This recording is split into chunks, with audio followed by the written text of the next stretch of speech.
Alright guys, Rich here from the RC Network, and this is going to be episode number 2 of my SpawnZilla Wraith build. Now, if you guys have been following the build at all, I've been posting up lots of pictures, not only on RC Crawler, but also on my Facebook page. You can take a look at that if you want to get kind of up to date, or actually a little bit ahead of where this video stands. Now, of course, Pro-Line makes awesome shocks. They have been used on anything from short course trucks up to buggies over to crawlers, all sorts of things. You can find some Pro-Line PowerStroke and ProTrac shocks on. Well, I went to my friends over at Pro-Line to pick up another set of PowerStroke shocks for the SpawnZilla build. Now, I don't know how many sets of PowerStroke shocks I have owned in the past. I tried to do a count before I started this video, and I think I was up to about 5.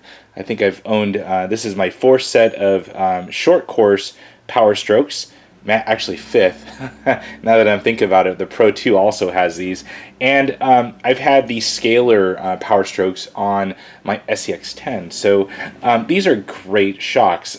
You know, pretty much all aluminum design, especially aluminum where you want it, the caps, the bodies, the bottom nuts right there, titanium nitride coated shock shafts that are a little bit thicker than average, and all in all, just a great overall shock.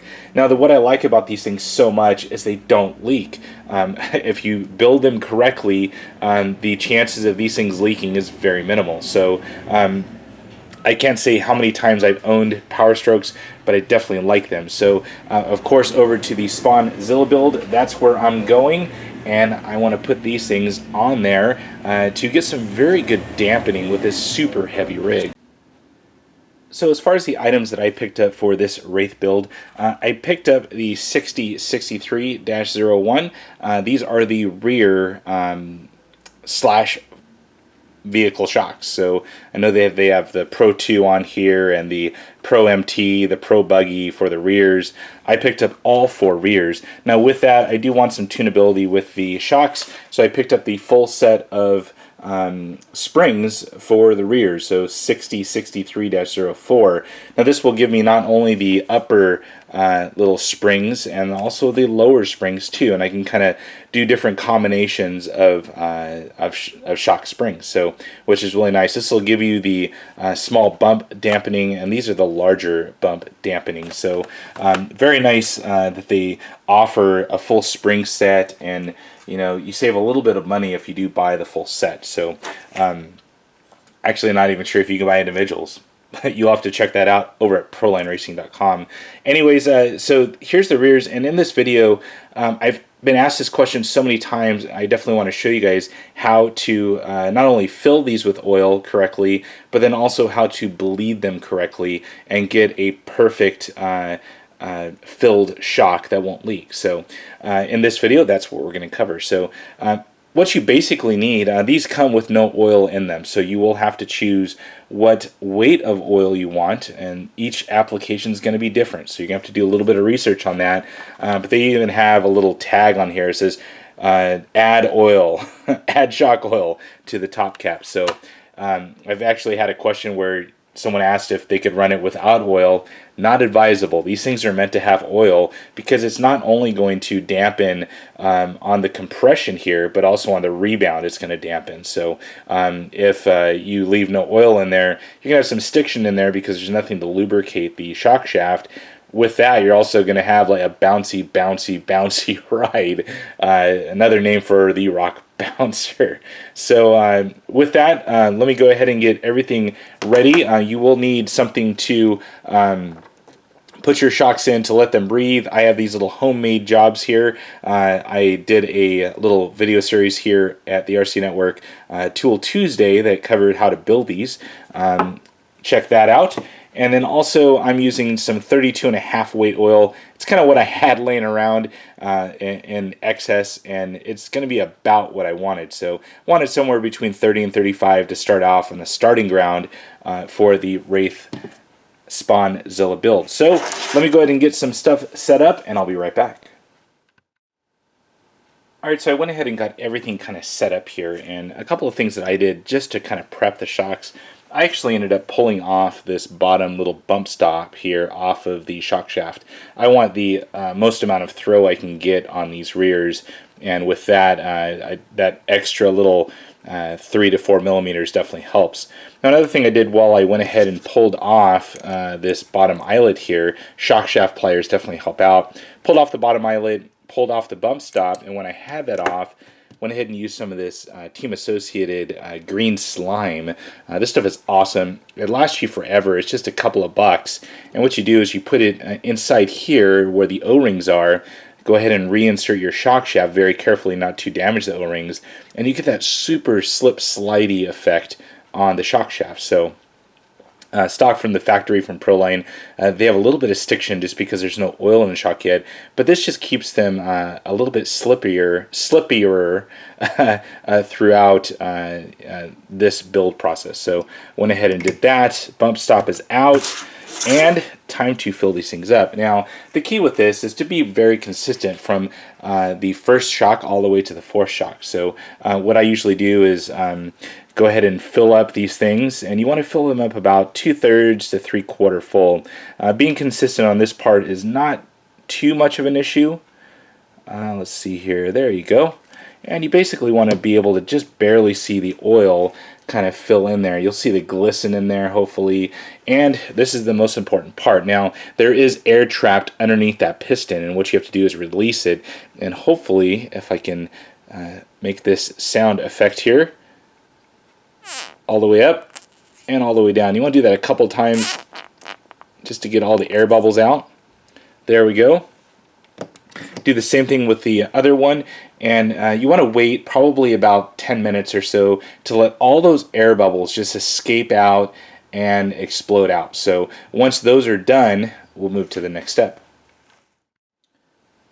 Alright, so I went ahead and let the shock sit for about 10 minutes or so, and then I went ahead and took the oil again, filled it almost up to the very top, and this is probably going to be hard to see on video, but you can kind of see there where it's almost to the top, but there's kind of like this a cup effect to the top. You don't want to fill it all the way up, but almost all the way up. So right at this point, you want to double check that your shock cap, the little gasket that's in there with the bubble, is fully seated in there. Usually Pro-Line's really good about their quality control. All of mine have come perfectly seated in, but just double check that as far as keeping your shock fully leak proof. So at this point, what you want to do is go ahead and maneuver the shock shaft up about halfway, and now you're going to kind of see the shock, the oil rise up towards almost perfectly flat, and that's perfect. So right here I have, you can kind of see on this rear shock about a 1/2 inch of throw left.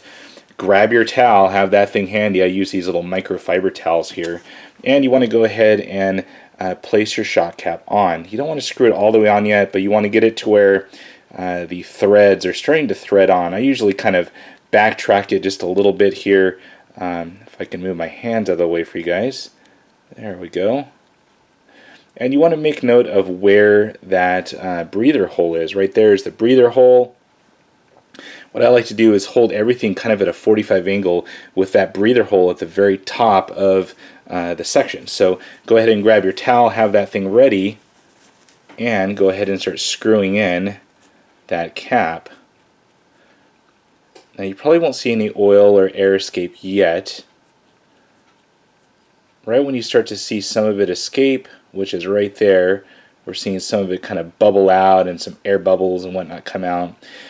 You still have a little bit of throw there left on the shock cap. You want to go ahead and move the shock shaft all the way up.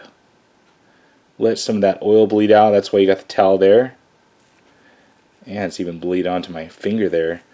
Go ahead and grab the shock cap again. Keep turning. You're going to keep seeing oil come out, which is good. Keep in mind of where that shock shaft is. And at that point, go ahead and seat it up. You're going to see the shock shaft kind of move a little bit out, and that's okay. You want to be consistent there with all 4 shocks. Go ahead and wipe off the excess oil. There we go. Got all the excess oil off. got it off my hand, and you'll see there I moved out about 1/4 inch, which is perfect. And it's kind of a little bit of rebound, which is good. So at this point you want to pull out all the way back in, and you should have a full smooth running shock. You shouldn't feel any static at all from existing bubbles, and this thing is really nice so far. You're still going to see a little bit of oil, and that's just what was captured kind of like in that chamber, and that's okay. That's going to probably over the next couple minutes bleed the rest out of there, and that's fine. Go in and wipe off the excess now, and you're still going to see that little bit of rebound, and that's perfect. You want to make sure that that's consistent on all 4 shocks. Well, I'm going to go ahead and get the other one wrapped up, and I'll be right back. Well, there you have it. I went ahead and got the other 2 fully done. Put the springs back on with the spring retainer clip on the bottom, and you're all set to go. These things are bled correctly, the right amount of oils in them, and they feel so smooth. These are great shocks. I love using Pro-Line PowerStrokes. There's so many different applications. I've actually used these on an Axial Exoterra. I've used them on an OFNA Next 10 SC. Of course, a couple of Slashes got these, and now on my Wraith. So I can't wait to get these things bolted up and show you guys how they look a little bit later on in this video series, so stay tuned for that. Hopefully you guys enjoyed this little how-to on how to bleed the PowerStroke Shocks. I definitely have liked showing you guys how to do it. If you have any comments or questions, please feel free to put those on down below. And as always, thumbs up and subscribe. That's it for now, guys. Over and out.